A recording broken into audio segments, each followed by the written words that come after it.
Don't get me wrong, I really respect the science. I just feel like we got a little bit too much of that over the last couple of years. To get the gains to actually transform your body, it's gonna be equivalent to the work that you put in. Science-based lifters do optimized exercises, track their weights. I don't even know how much this is because it's actually so faded. I'm guessing it's probably about 70. And instead of always pushing their muscles as hard as possible, they push themselves in a more controlled way. I got one more. Woo! Hard enough to maximize the muscle stimulus, but not so hard that you create too much fatigue.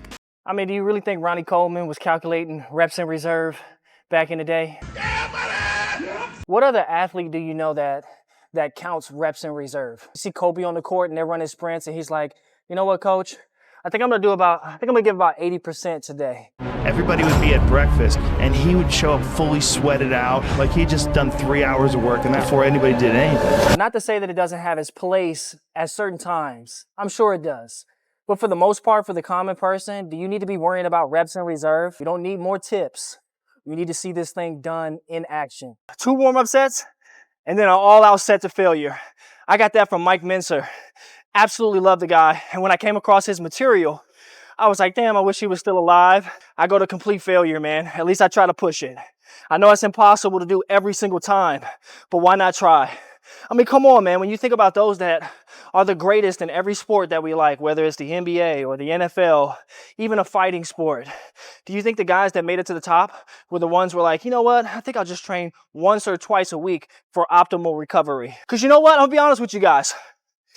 I used to have so many days when I was discouraged and depressed. I wasn't making any gains in the gym. And when I looked in the mirror, I'm like, shit, what's the point of going? Then I changed the way I worked out, started training to failure, pushing myself again, challenging myself. And after about 40 days of consistently doing that, I started to see a little bit of progress and I got addicted to it. I would recommend getting addicted to your health. All right, guys, so chest day would be incomplete if we're not doing some type of incline press. So let's do that now.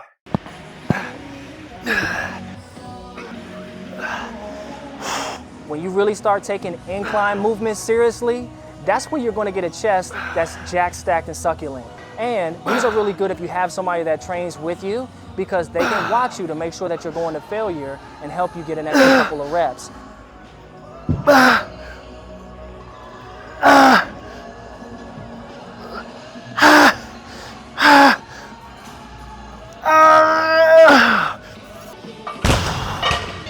Damn it!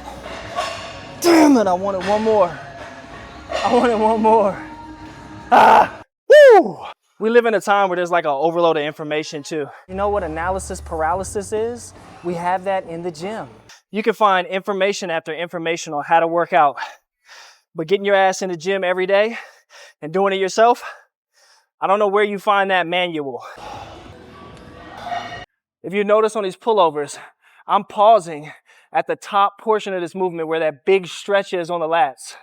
And then after the pause, I'm going all the way in and squeezing with my pecs, squeezing with the chest. Go heavy on those. It's a great way to work your chest and your back if you're hitting them both on the same day. I tried these out the other day for the first time in actually a couple years. Some of you are probably in the same boat where it's been a while. You're probably using the cables and the machines, which are great. But when you go back to the dumbbells, I was super sore the next day. You know the difference between soreness and pain. And when you get that good deep soreness, you gotta love it. If you've been eating Twinkies and McDonald's burgers for years, you probably have those love handles, right? So why not add in movements on your back leg that are gonna help your back actually get a little bit wider? The wider that your back is, the smaller that your waist appears. All right, fellas, we're at the finish line. And chest day is not complete without some sort of fly. And today I'm just doing some cable crossovers. There's the stretch. There's the squeeze. Let's go.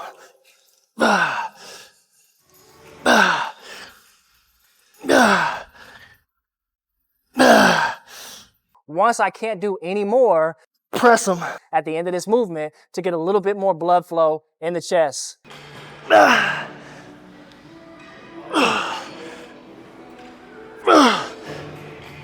Okay. Let me take these off because my man right here was nice enough to let me work in with him.